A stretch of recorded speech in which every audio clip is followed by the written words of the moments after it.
Os filhos do presidente Jair Bolsonaro só estão lá porque são filhos do presidente. E o presidente já disse com todas as letras que se puder garantir um filé mignon para os filhos, ele garante. Acontece que quem arca com esses custos são os pagadores de impostos brasileiros. De modo que essa viagem, a começar por aí, se fosse somente isso, ela já seria um insulto. Mas ainda tem toda a ostentação caipira que essa comitiva faz lá, postando fotos nas suas redes sociais, não necessariamente de encontros oficiais, em que se estaria discutindo a respeito de questões de interesse público no Brasil. Não, tem foto de ponto turístico, tem videozinho zoeiro, às vezes até para atacar adversário, que é postado nas redes sociais. Tudo isso naquele luxo lá de Dubai. Está rolando uma série, evidentemente, de ironias a respeito desse tipo de mamata, que é o jargão popular para designar o político que gosta da boquinha, que gosta daquele privilégio, que gosta daquele luxo, daquela mordomia garantidos com o dinheiro alheio. Eles se diziam conservadores, agora está tudo escancarado, tudo aquilo que eu apontava na raiz era atacado por toda a claque e tal, está tudo aí escancarado. É Jair Bolsonaro do Centrão, ele mesmo falou, sou do Centrão, elegeram um cara do Centrão, está lá no partido do Mensaleiro. Acabou esse papo. Mas eu chamava lá atrás, ironizando, porque o conservadorismo não tem nada a ver com isso, muito pelo contrário, do conservadorismo do dinheiro alheio. E aí o presidente admite que quem paga as contas da viagem é o cartão corporativo. E aí o que acontece? O Jair Bolsonaro foi quem impôs o sigilo às notas fiscais de viagens internacionais da comitiva presidencial durante o mandato. Quer dizer, os cidadãos brasileiros pagadores de impostos nem sequer têm um portal da transparência que eles podem consultar para ver gasto a gasto o que aconteceu durante a viagem dessa comitiva, durante esse passeio de férias, essa excursão da garotada. E Jair Bolsonaro levou os filhos para 11 países em viagens oficiais. É aquilo que a gente chama de diploma selfie, porque eles vão lá para tirar selfie com lideranças internacionais e depois, na hora do vídeo publicitário de campanha eleitoral, vão mostrar, olha, como nós representamos o Brasil com lideranças do mundo inteiro. Quem quer posar de direitista, porque tem gente que ainda acredita, vai lá reunir alguns direitistas internacionais. Olha, estamos formando um bloco internacional. Está lá no Congresso Nacional, Eduardo Bolsonaro, votando junto com o PT, para sabotar o combate à corrupção, para sabotar a lei de improbidade administrativa. Mas, como eu disse numa entrevista recente, que está lá linkado nas minhas redes também, o pessoal chega nas redes sociais e fala assim, olha a esquerda o que está fazendo lá, olha a direita está fazendo lá. E no Congresso, o que eles estão fazendo de fato, na função que exercem, é se blindar. É isso que está acontecendo ao longo desse governo. Então o cartão corporativo está servindo para bancar isso que o pessoal chama de mamata.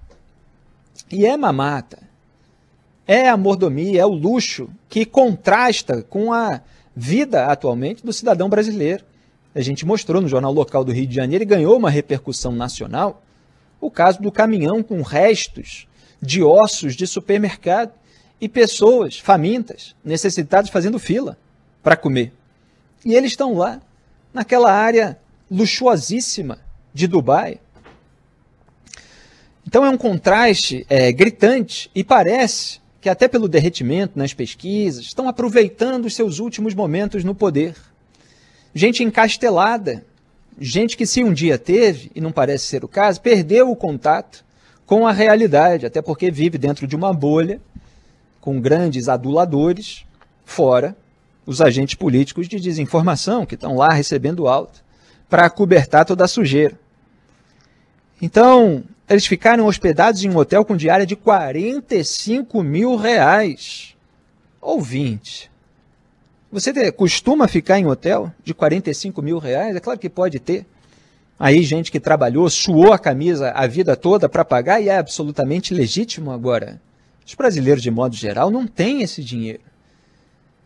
E essa turma está lá vivendo toda essa mordomia sem ter uma comitiva que poderia ser reduzida, quer dizer, levando uma comitiva ampla com muita gente. Eles alegaram até da última vez que se você chega com uma comitiva pequena, não tem um impacto internacional.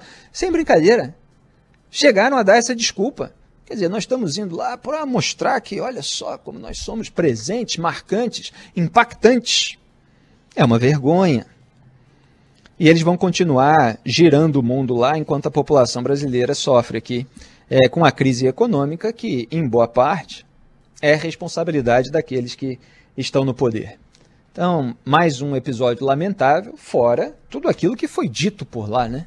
Que o presidente chegou a dizer que a Amazônia não queima, né?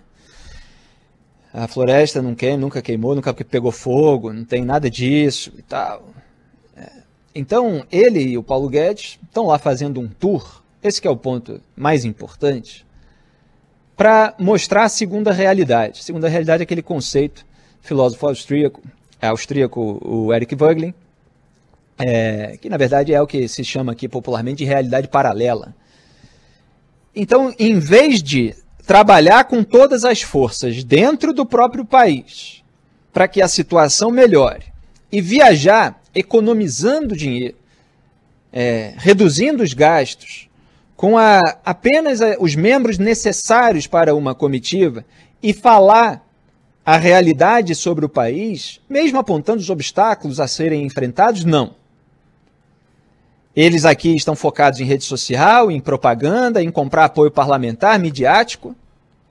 E aí chega lá fora, leva todo mundo para falar sobre um país que não existe. O comentário corrente tem sido, como eu queria viver nesse país que não existe, do qual eles estão falando. Esse país que não tem crise econômica, a recuperação vai em ver, a economia já está linda, vai surpreender o mundo, semana que vem vamos privatizar não sei quantas estatais, tá tudo isso que vai sendo prometido semana a semana e nunca chega. É o país do futuro, o futuro que nunca chegou. Essa é uma frase célebre do escritor, também austríaco, né, o Stefan Zweig. Estávamos falando outro dia dele no jornal local, que fugiu do nazismo, veio morar na região serrana do Rio de Janeiro, em Petrópolis, acabou morrendo aqui, numa história que envolve outras polêmicas, mas não vem ao caso agora. Escreveu a biografia de Michel de Montaigne, ensaísta francês, autor dos ensaios, que eu recomendo muito.